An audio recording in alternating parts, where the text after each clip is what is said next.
Introducing the steps of the NovaSure Advanced procedure.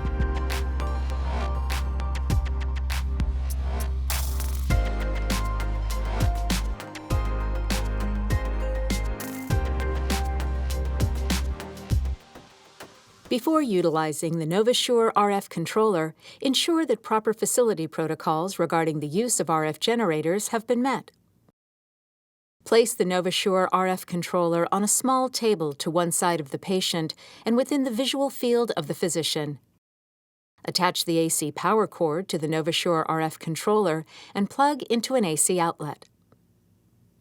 Screw the CO2 canister into the regulator on the back panel of the controller until tight. Toggle the power switch on the back panel of the controller to the on position. Connect the foot switch to the appropriate port on the front panel of the NovaSure RF controller.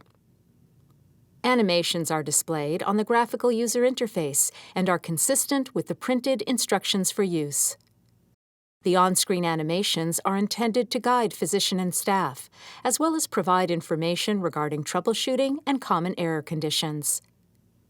Pressing the question mark icons allow users to bring up help screens, which can assist in troubleshooting of alarms and understanding error messages.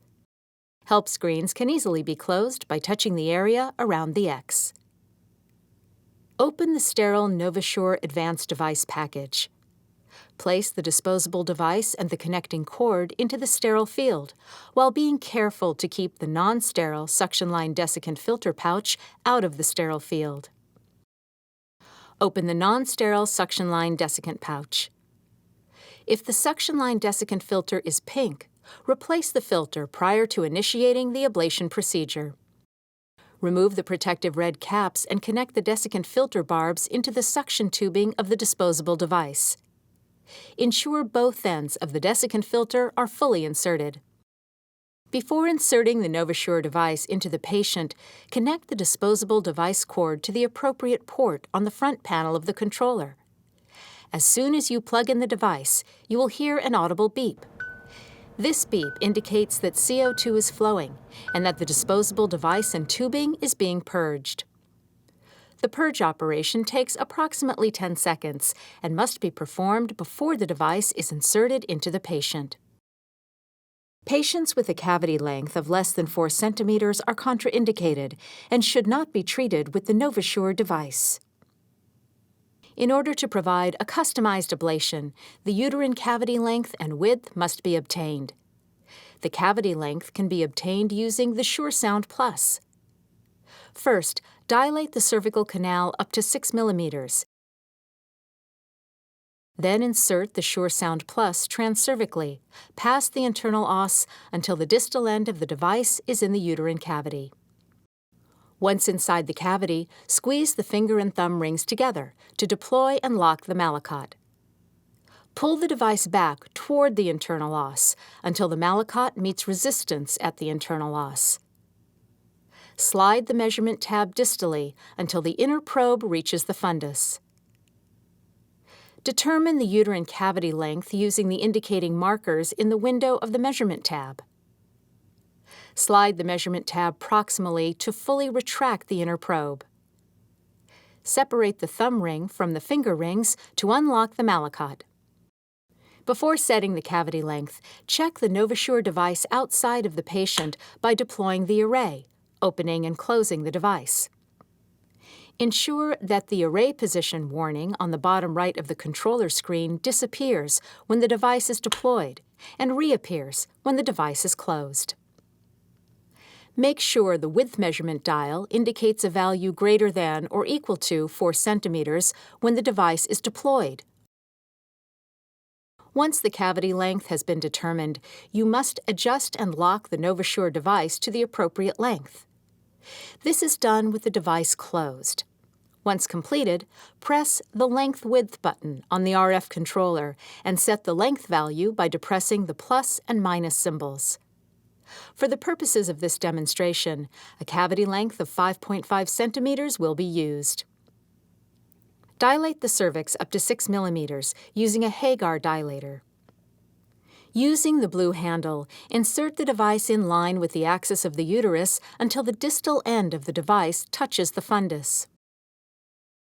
Withdraw the disposable device approximately 0.5 centimeters from the fundus.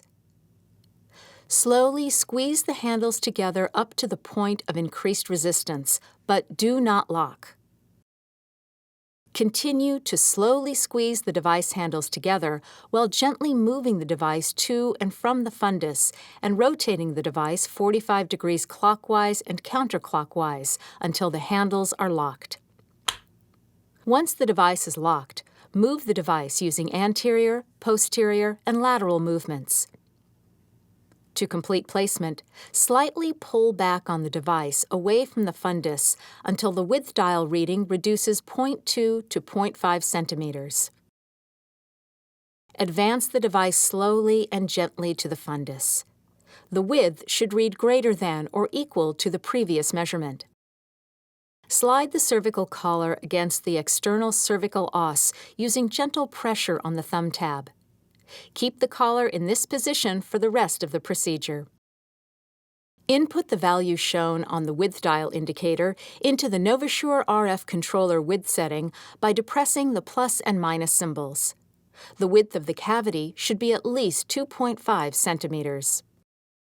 Patients with a cavity width of less than 2.5 centimeters are contraindicated and should not be treated with the NovaSure device. The NovaSure RF controller can be operated in two different modes, automatic mode and manual mode. For this procedure, the controller has been set to manual mode. In the default manual mode, you will be required to press the Enable button on the controller after the successful completion of the cavity integrity test. Begin the Cavity Integrity Assessment Test, or CIA test, by stepping on the foot pedal once and then releasing the pedal. To pass the Cavity Integrity Assessment Test, the system must be able to hold a pressure of 50 millimeters of mercury for 4 seconds. The test is sensitive enough to detect a perforation as small as an 18-gauge needle.